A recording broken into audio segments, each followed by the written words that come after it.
Hello friends, इस topic में आप जानेंगे कि आपकी ज़मीन का दाखिल खारिज अपने आप भी हो सकता है। उस कानून के बारे में, ये कानून जो है इसका प्रोविज़न भी किया गया है बाकायदा यूपीआरसी में, लेकिन आपको ये कानून किसी एडवोकेट्स ने नहीं बताया है।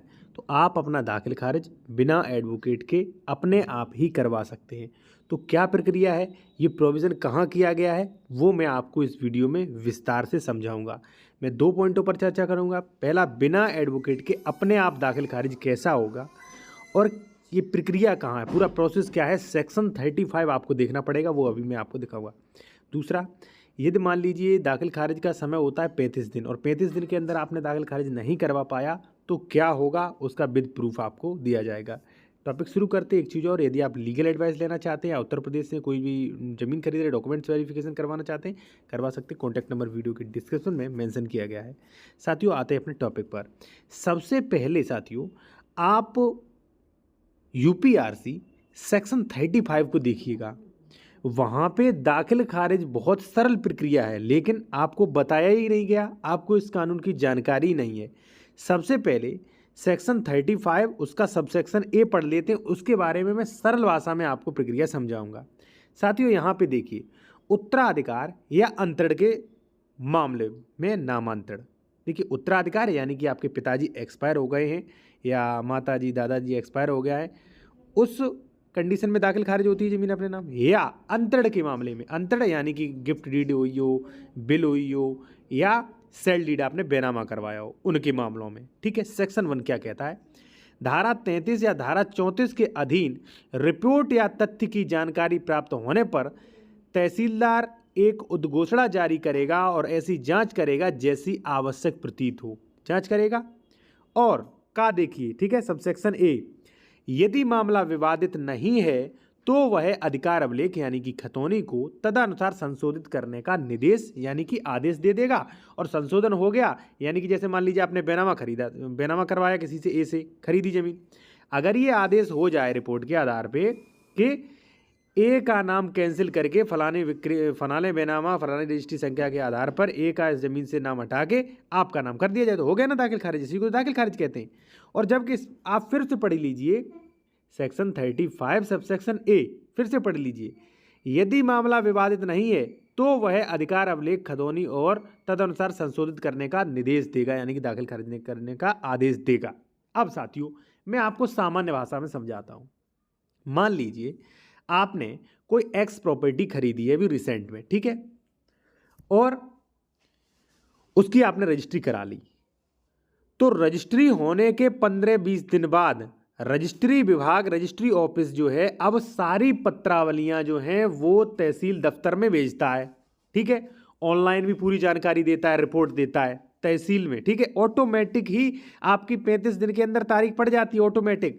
आप जैसे मान लीजिए, देखिए प्लॉट्स में तो करते नहीं, जो कि गलत बात है, करना चाहिए, फ्रैक्शन का नियम हट चुका है। जैसे मान लीजिए आपने खेती की ज़मीन खरीदी है, चाहे वो कितनी भी हो, या मान लीजिए आपने प्लॉट खरीदा है खेती की ज़मीन में, ठीक है, तो साथियों वहाँ पे बयान हल्फी सब कुछ आपसे भरवा के पहले ही ले लिया जाता है। और जैसे ही आपने इधर रजिस्ट्री करवाई, लगभग 5-6-7 दिन बाद जैसे ही टाइम मिलता है, वो ऑटोमेटिक तहसीलदार को, तहसील जो भी आपकी तहसील पड़ती है, तहसीलदार के यहाँ सारी पत्रावलियाँ भेज दी जाती हैं कि इन व्यक्ति ने ज़मीन खरीदी है। और बाकायदा केस का नाम भी मिल जाता है। जैसे मान लीजिए जिसने ज़मीन खरीदी, जैसे मान लीजिए मोहन ने ज़मीन खरीदी सोहन से, तो जिसने खरीदी है, ठीक है, वो होगा वादी, जिसने बेची है वो होगा प्रतिवादी के नाम से। ऑटोमेटिक आप देखेंगे जाके तो तहसील में मुकदमा आ जाएगा, तारीख लग गई होगी 10-15 दिन बाद। ठीक है, अब आपको क्या करना है, मान लीजिए आपने साथियों 1 जनवरी को आपने कोई खेत की ज़मीन खरीदी थी। ठीक है, आपने ज़मीन खरीदी, रजिस्ट्री करवा ली, डोंट वरी। अब साथियों ऑटोमेटिक रजिस्ट्री विभाग जो है 15-20 दिन में वो पत्रावली जो है वो तहसीलदार के यहाँ भेज देगा, क्योंकि तहसीलदार को दाखिल खारिज तो करना है, इसीलिए सूचना ऑटोमेटिक दी जाती है। ठीक है, अब आपकी वहाँ पे तारीख पड़ जाती है। जब आप 20 दिन बाद जाएंगे तहसीलदार दफ्तर में, या आपका दाखिल खारिज है तो आप पता कर लीजिएगा, जब आप 15-20 दिन बाद जाएंगे और तहसीलदार के यहाँ जब आप पेशकार से पूछेंगे कि मैंने 1 जनवरी को रजिस्ट्री कराई थी, क्या वो पत्रावली यहाँ पे आ गई है, क्या वो फाइल यहाँ पे आ गई है, ठीक है। आप अपना नाम भी बता सकते हैं, जैसे मान लीजिए आपने खरीदा है तो आप वादी अपना नाम और जिससे खरीदा वादी प्रतिवादी, जैसे मान लीजिए ए से खरीदा आपने, ठीक है, और आपका नाम है सोहन, तो सोहन बनाम ए, ठीक है।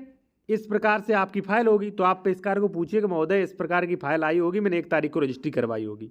अगर पत्रावली आ गई होगी तो वो कहेगा कि हाँ ये आ गई है, इसकी डेट 6 फरवरी लगी है, लगभग 35 दिन बाद लगती है, हो सकता है 6 लग जाए, 10 35 दिन बाद, 35-40 दिन के बीच में रहता है, ठीक है।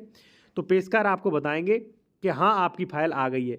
किसी वजह से रजिस्ट्री ऑफिस लेट हो जाता है तो ज़्यादा से ज़्यादा 25-30 दिन बाद जो है आपकी फाइल जो है ट्रांसफ़र कर जाती है तहसीलदार के यहाँ, ठीक है।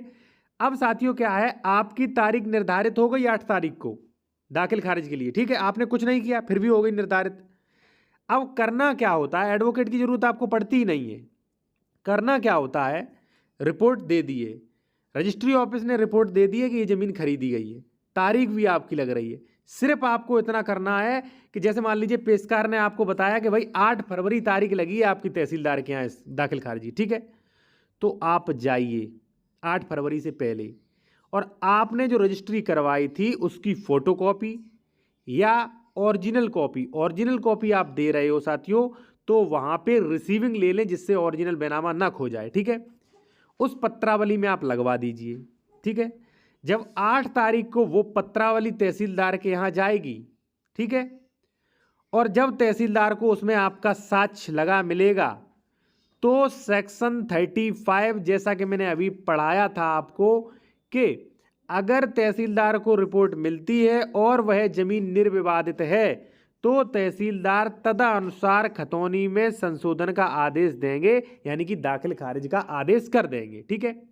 अब भ्रष्टाचारी चलती है तो पेशकार को आप 200-400 रुपये दे सकते हैं, जिससे वो फाइल जो है जो भी आपके एविडेंस देंगे, यानी कि बैनामा जो देंगे, क्योंकि साक्ष्य भी तो देना है, ठीक है। ऐसे तहसीलदार कैसे दाखिल खारिज कर देगा, बैनामा दे दीजिए आप, पेशकार उसमें रख देगा, और जब नेक्स्ट डेट पड़ेगी उस पर अगर कोई ऑब्जेक्शन नहीं है तो तहसीलदार स्वयं सेक्शन 35 सब सेक्शन 1 जो ए जो है उसके अनुसार वो आदेश करेंगे।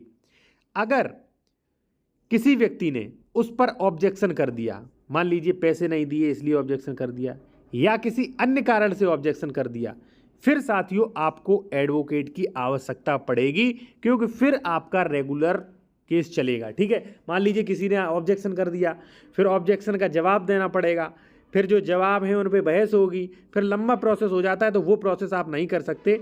अगर मामला आपका निर्विवादित है तो आप ये जो मैंने बताया है यूपीआरसी सेक्शन 35 वो देखिएगा और अपना दाखिल खारिज बिना एडवोकेट के अपने आप बिना किसी सवाल गवाह कर सकते हैं। आप अपना अच्छा खासा पैसा बचा सकते हैं साथियों। तो साथियों यदि आप लीगल एडवाइस लेना चाहते हैं तो ले सकते हैं, कॉन्टैक्ट नंबर वीडियो की डिस्क्रिप्शन में दिया गया है। आप हमें सोशल मीडिया पर फॉलो कर सकते हैं, जैसे टेलीग्राम चैनल वगैरह पर फॉलो कर लें, वहाँ पे आपको जो भी कानून है नए नए कानून उनकी अपडेट्स आपको PDF में मिलती रहेगी। धन्यवाद।